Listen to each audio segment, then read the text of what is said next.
Hello दोस्तों, आज हम फिर से एक नई कक्षा के साथ आपके सामने प्रस्तुत हैं और आज की कक्षा का जो विषय है वो है भारतीय काव्य शास्त्र। आज के कक्षा में आज हम भारतीय काव्य शास्त्र के इतिहास को जानने से भी अधिक उससे जुड़े कुछ प्रश्नों के उत्तर करेंगे। इसमें कुल सवाल जो हैं वो लगभग 40 हैं और उसी के साथ-साथ हम उन सवालों के विवरण भी आपके साथ साझा करेंगे।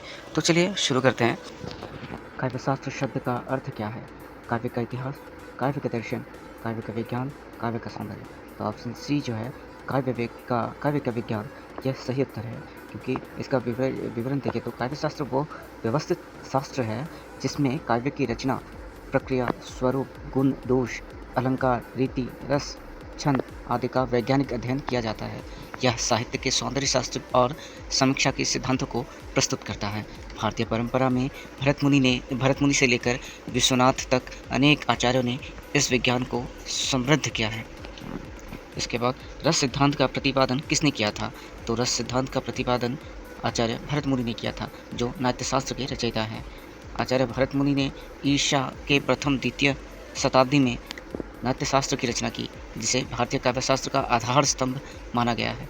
भरत मुनि का रस सिद्धांत भारतीय सौंदर्य शास्त्र की सबसे महत्वपूर्ण देन है, जिसने नाट्य और काव्य दोनों के क्षेत्रों में को प्रभावित किया था। नाट्य शास्त्र के रचयिता कौन है? अभी हमने पढ़ा था भरत मुनि नाट्य शास्त्र के प्रणेता और रस सिद्धांत के जनक माने जाते हैं। भरत मुनि का नाट्यशास्त्र 36 अध्यायों में विभाजित एक विशाल ग्रंथ है, जिसमें नाट्य कला के सभी पक्ष अभिनय, रस, भाव, रंगमंच, संगीत और नृत्य का विस्तृत वर्णन है। यह भारतीय नाट्य परंपरा का प्रथम और सर्वाधिक प्रामाणिक ग्रंथ है। इसमें प्रस्तुत रस सिद्धांत ने बाद के सभी काव्याचार्यों को प्रभावित किया था। रस की संख्या कितनी मानी गई है? तो रस की संख्या जो है वो 9 मानी गई है और यहाँ ऑप्शन अगर हम देखें तो 9 मानी गई हैं और इसमें जो 9 रस है उसमें देखिए श्रृंगार रस, हास्य रस, करुण रस, रौद्र रस, वीर रस, भयानक रस, बीभत्स रस, अद्भुत रस और शांत रस।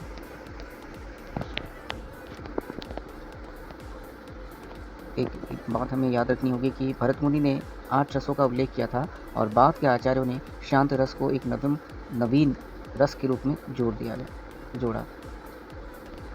रस का मूल भाव क्या कहलाता है? रस का जो मूल भाव है वो स्थायी भाव कहलाता है। रस का मूल आधार जो हृदय में स्थिर रहता है। स्थायी भाव रस का आधार होता है जो दर्शक या पाठक के हृदय में दृढ़ता से स्थापित रहता है। प्रत्येक रस का एक स्थायी भाव होता है। उदाहरण के लिए श्रृंगार रस का स्थायी भाव रति, करुण रस का शोक, वीर रस का उत्साह है। अन्य भाव विभाव, अनुभाव, संचारी भाव इस स्थायी भाव को पुष्ट करते हैं और अंततः रस की निष्पत्ति होती है। विभाव, अनुभाव, व्यभिचारी संयोग रस निष्पत्ति यह प्रसिद्ध सूत्र किसका है? तो ये भरत मुनि का है, जिन्होंने रस सिद्धांत का प्रतिपादन किया था। इसकी अगर व्याख्या करें तो विभाव, अनुभाव और व्यभिचारी भावों के संयोग से रस की निष्पत्ति होती है। यह भरत मुनि का मौलिक सूत्र है जो रस की उत्पत्ति की प्रक्रिया को स्पष्ट करता है। ध्वनि सिद्धांत के प्रतिपादक कौन है?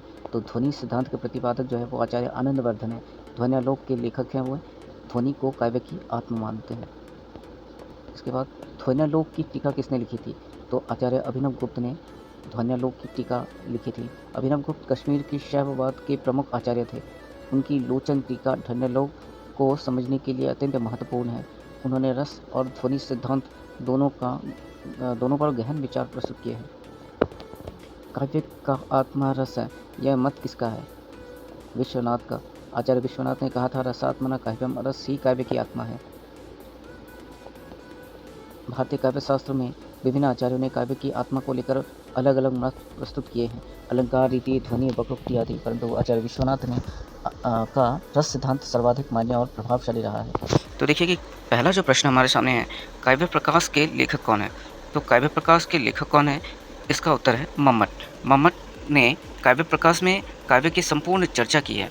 रस, गुण, दोष, अलंकार आदि का विवेचन किया है। यह ग्रंथ संस्कृत काव्यशास्त्र का एक महत्वपूर्ण स्रोत है। उसके बाद हम आगे बढ़े तो काव्यादर्श के रचयिता कौन है? तो काव्यादर्श के रचयिता कौन है? तो उत्तर है आपके दंडी। दंडी ने काव्यादर्श में अलंकार और गुण दोषों का विश्लेषण किया है। यह ग्रंथ काव्य के सौंदर्य शास्त्र का प्रमुख आधार है। उसके बाद देखिए काव्य अलंकार के लेखक कौन है। इस बार काव्य अलंकार पूछा जा रहा है हमें, तो काव्य अलंकार के लेखक है भामह। और भामह का काव्य अलंकार ग्रंथ अलंकार सिद्धांत का आत्मा अलंकार है। ये मत किसका है, तो ये किसने कहा था, तो भामह ने कहा था कि काव्य का आत्मा अलंकार है, यानी अलंकार को काव्य का आत्मा माना था भामह ने। उसके बाद रीति सिद्धांत का प्रतिपादन किसने किया था, तो रीति सिद्धांत का प्रतिपादन जो किया था वो था आचार्य वामन ने किया था, और उनका जो ग्रंथ थे वो था काव्य अलंकार सूत्र। इनके सिद्धांत जो थे वो थे रीति नाम काव्यस्य आत्मा। वामन ने काव्य अलंकार सूत्र में कहा रीति नाम काव्यस्य आत्मा, अर्थात रीति काव्य की आत्मा है। यह सिद्धांत काव्य की शैली को महत्व देता है। उसके बाद देखिए रीति का अर्थ क्या है, तो रीति का अर्थ है शैली, लिखने की शैली, लिखने की स्टाइल, कला।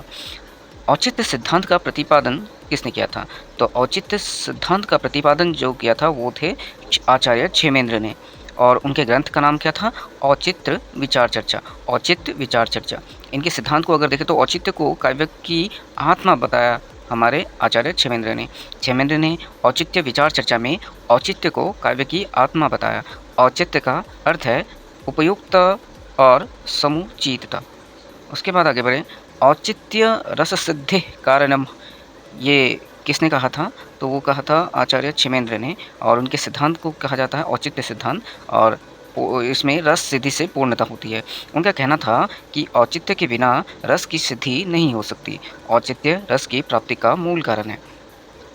गुण दोष विचार किस सिद्धांत में आता है, तो ये आता है आपके रीति सिद्धांत में, और ये रीति सिद्धांत में भाषा की सुंदरता हेतु गुणों और दोषों की चर्चा होती है। यह काव्य की शैली को परिष्कृत करने में सहायक होती है।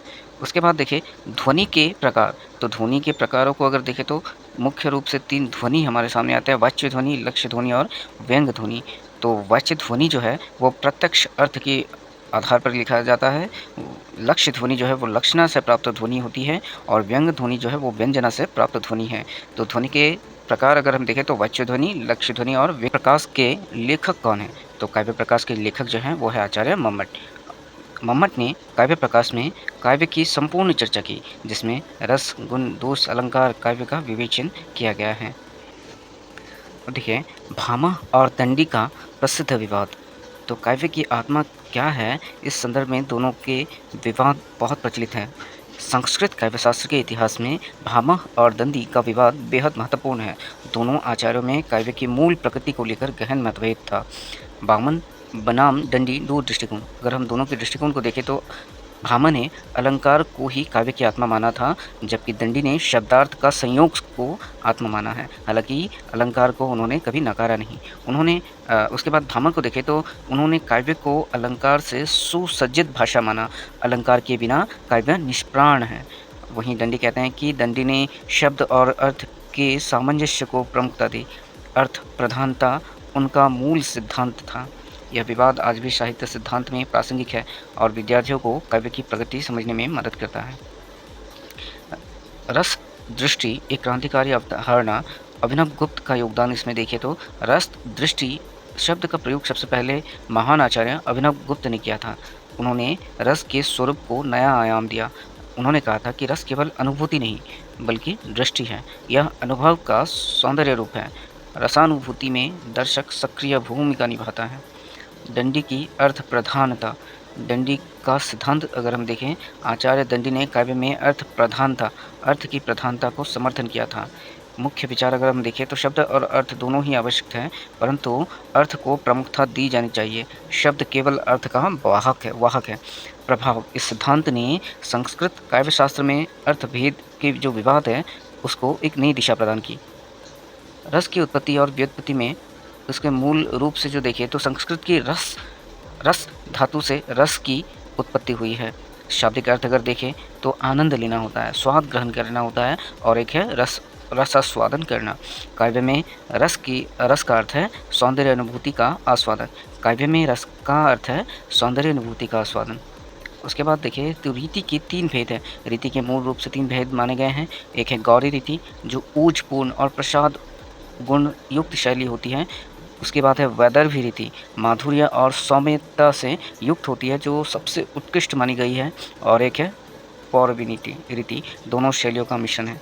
आचार्य वामन ने अपने ग्रंथ में इन तीनों ऋतुओं का विस्तृत उल्लेख किया है। औचित्य काव्य का प्राण परिभाषा।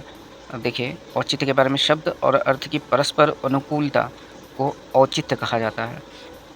उचित सामंजस्य के बिना काव्य में प्रभावशीलता नहीं आती।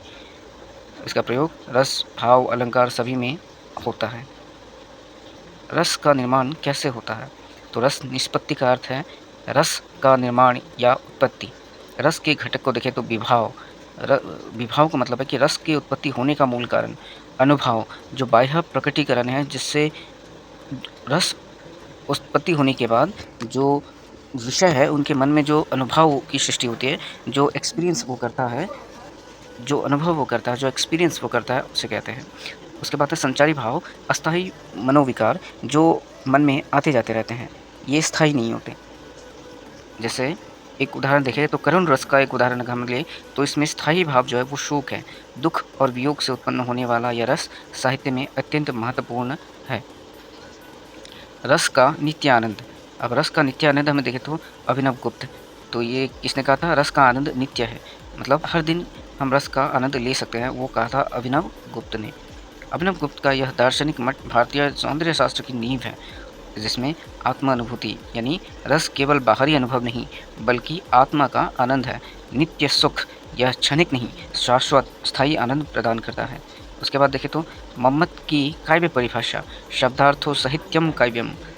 तो शब्द अर्थ यानी शब्द मतलब भाषा का माध्यम, अर्थ विचार की गहराई, साहित्य दोनों का सामंजस्य ही क्या होता है? काव्य कहलाता है। और ये कहा था मम्मट ने अपने पुस्तक काव्य प्रकाश में। उसके बाद देखिए तो रसात्मना काव्यम, काव्य शास्त्र का मूल सूत्र। भारतीय काव्य शास्त्र में रस सिद्धांत का सर्वोच्च स्थान है। यह प्रश्नोत्तरी संस्कृत साहित्य और काव्य शास्त्र के महत्वपूर्ण सिद्धांत, आचार्यों और ग्रंथों की गहन समझ को विकसित करने में सहायक करता है। रसात्मना काव्यम यह सूत्र किस ग्रंथ में है? ये रसात्मना काव्यम यह सूत्र किस ग्रंथ में है? तो अगर विकल्प देखें तो विकल्प सी में साहित्य दर्पण, जिसके लेखक हैं आचार्य विश्वनाथ, उन्होंने लिखा था अपने ग्रंथ साहित्य दर्पण में। विश्वनाथ कविराज 14वीं शताब्दी के महान आचार्य विश्वनाथ ने साहित्य दर्पण में काव्य की परिभाषा रसात्मना काव्यम के रूप में दी। इसका अर्थ है रस ही काव्य की आत्मा है। उसके बाद देखिए रस और भाव में क्या संबंध है? भाव यानी कारण, मन में उत्पन्न होने वाली मूल भावनाएं, स्थायी भाव, संचारी भाव, अनुभाव और अनुभाव। संयोग प्रक्रिया, विभिन्न भावों के सामंजस्य और परस्पर क्रिया से रस कैसे बनता है? आस्वादन का चरम स्वरूप भावों के संयोग से रस की सृष्टि होती है। अब देखिए इसका सूत्र जो हमें मिलता है, विभाव, अनुभाव, व्यवचारी भाव, संयोग, रस निष्पत्ति, ये कहा था भरत मुनि ने। तो भावों के संयोग से ही रस की निष्पत्ति होती है। भाव के 4 प्रकार होते हैं। स्थायी भाव रस का मूल आधार, जिसमें रति, हास्य, शोक, क्रोध आदि आते हैं। विभाव रस के उद्दीपक कारण, जो उत्पन्न होने के मूल कारण है। आलंबन और उद्दीपन इसमें आते हैं। अनुभाव भाव की बाह्य अभिव्यक्ति, हाव भाव, चेष्टाएं। संचारी या व्यभिचारी भाव देखें तो अस्थिर सहायक भाव, जिसकी संख्या 33 मानी गई है। रस उत्पत्ति का सूत्र, जब पाठक या दर्शक काव्य या नाट्य में प्रस्तुत भावों से तादात्म्य स्थापित करता है तो उसके हृदय में रसानुभूति होती है। यह अनुभूति सामान्य भावों से परे एक अलौकिक आनंद की अनुभूति होती है। उदाहरण के रूप में राम सीता के वियोग में विभाव, राम का विलाप अनुभाव, विषाद संताप स्थायी भाव, यानी यह करुण रस का उदाहरण है। काव्य अलंकार में अलंकार कितने बताए गए हैं? तो भामन ने उसको 35 बताया है, मम्मट ने अलंकारों की संख्या 68 बताया है और केशव दास ने अलंकारों की संख्या 125 बताया है। तो हमें देखना है कि काव्य अलंकार में अलंकार, अब काव्य अलंकार संप्रदाय के जो प्रवर्तक हैं वो है आचार्य भामा, और उन्होंने 35 अलंकारों का नाम हमें समझाया है। भामा का प्रसिद्ध सूत्र जो है वो काव्य अलंकार के कारण ग्रहणीय होता है। भामा के अनुसार अलंकार काव्य की शोभा बढ़ाने वाले तत्व हैं। जैसे आभूषण स्त्री की सुंदरता को बढ़ाता है, बिना अलंकार के काव्य निरस और प्रभावहीन हो जाता है। तो ये जो सूत्र है वो भामने के द्वारा हमें दिया गया है। अब यहाँ पे देखिए नाट्य शास्त्र में कितने अध्याय हैं? तो नाट्य शास्त्र जिसको भरत मुनि ने लिखा था उसमें 36 अध्याय हैं और इसके बारे में थोड़ा सा अगर हम चर्चा करें तो भरत मुनि का नाट्य शास्त्र भारतीय नाट्य कला और सौंदर्य शास्त्र का मूल ग्रंथ माना गया है। अब उसके बाद थोड़ा डिटेल अगर हम देखें, नाट्य की उत्पत्ति इसमें होती है, इसलिए इसको नाट्य शास्त्र कहा गया है। तो प्रथम अध्याय में नाट्य की उत्पत्ति के बारे में कहा गया है कि नाट्य कला की दिव्य उत्पत्ति और ब्रह्म द्वारा 5वें वेद में किस तरीके से इसकी रचना की गई। उसके बाद अध्याय 4 में तांडव नृत्य के बारे में बताया गया है, जिसमें 108 कर्णों और उनके संयोग से नृत्य की रचना होती है। उसके बाद अध्याय 6 और 7 में रस सिद्धांत की व्याख्या है, जिसमें 8 रसों का उन्होंने विस्तृत विवेचन किया है और यही इस ग्रंथ का सबसे महत्वपूर्ण अंश है। तो नाट्य शास्त्र का महत्व अगर हम देखें तो भरत मुनि का नाट्य शास्त्र केवल नाट्य कला का ग्रंथ नहीं बल्कि संपूर्ण भारतीय कला और सौंदर्य शास्त्र का विश्वकोश है। इसमें नाट्य, नृत्य, संगीत का समन्वित विवेचन है। रस सिद्धांत जो भारतीय का सौंदर्य शास्त्र का मूल आधार है, उसकी चर्चा इसमें है। भाव विनय और रंगमंच की तकनीक इसमें प्रस्तुत है। काव्य, चित्रकला, मूर्तिकला को ये प्रभावित करती हैं।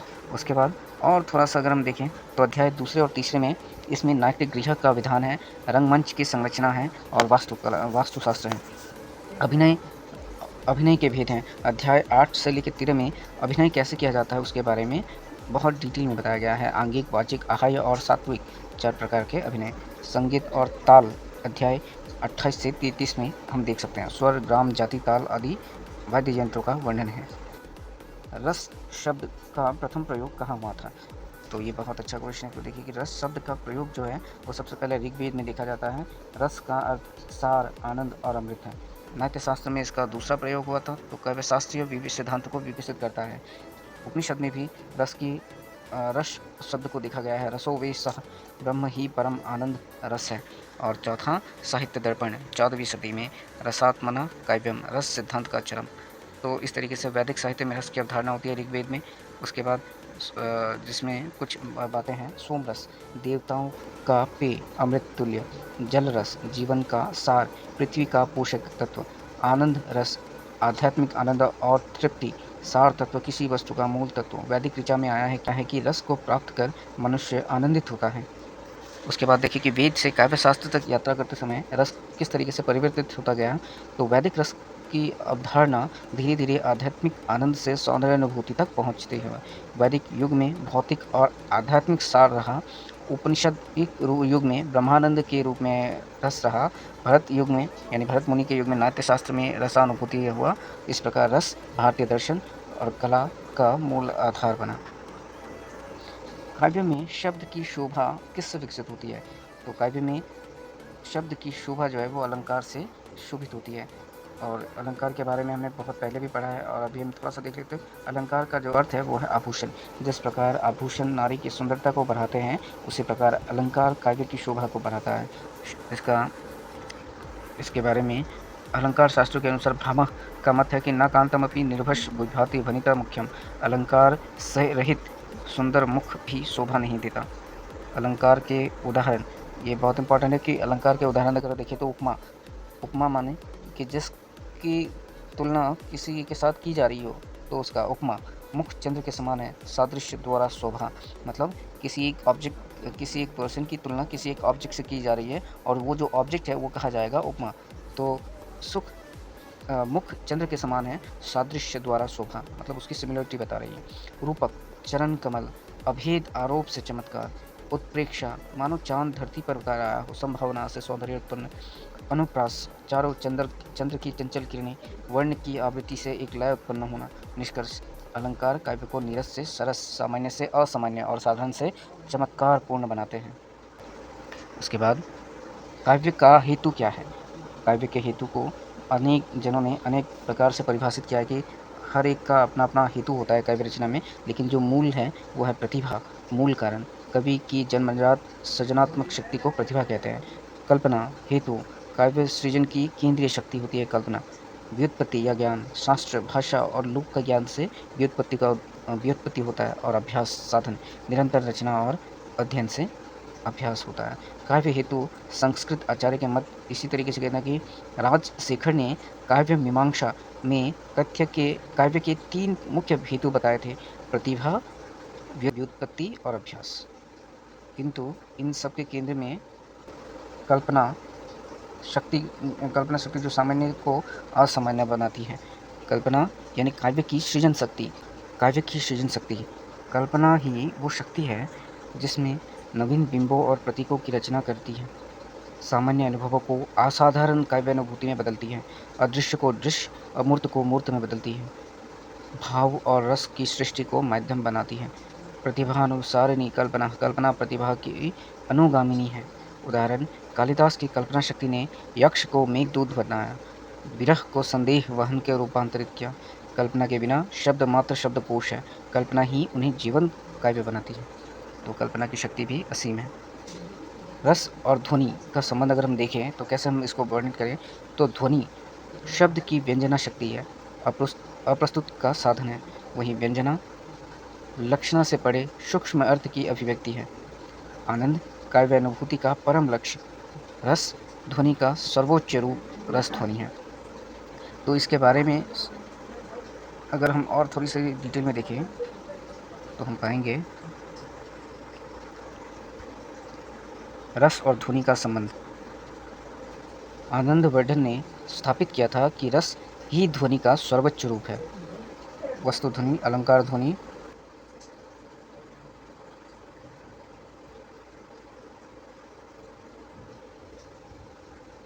और रस ध्वनि।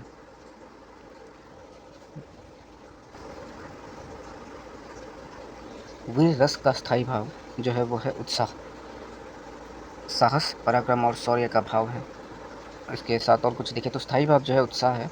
वीर रस का मूल भाव साहस, शौर्य, पराक्रम, युद्ध करने की तीव्र इच्छा। और इसके विभाव अगर हम देखें तो शत्रु, युद्ध क्षेत्र, शास्त्र, रणभेरी, सेना, विजय गर्व, अनुभाव, रोमांच, तेजोमय मुख, गर्जना, शत्रु पर प्रहार, धैर्य, पराक्रम प्रदर्शन। संचारी भाव 33 में से कुछ, जैसे गर्व, धृति, मति, स्मृति, आवेग, उग्रता, चपलता, मनन आदि। वीर रस की भेद अगर हम देखें तो युद्धवीर, युद्ध में शौर्य जो दिखाते हैं, दानवीर जो दान में उत्साह रखते हैं, कर्ण जैसे धर्मवीर, धर्म की रक्षा करने वाले यानी हरिश्चंद्र, और दयावीर, करुणा में साहस रखने वाले महात्मा बुद्ध। वीर रस के उदाहरण जैसे बुंदेलो हरबोलो के मुँह हमने सुनी कहानी थी, खूब लड़ी मर्दानी वो तो झांसी वाली रानी थी। सुभद्रा कुमारी चौहान की यह कविता झांसी की रानी से।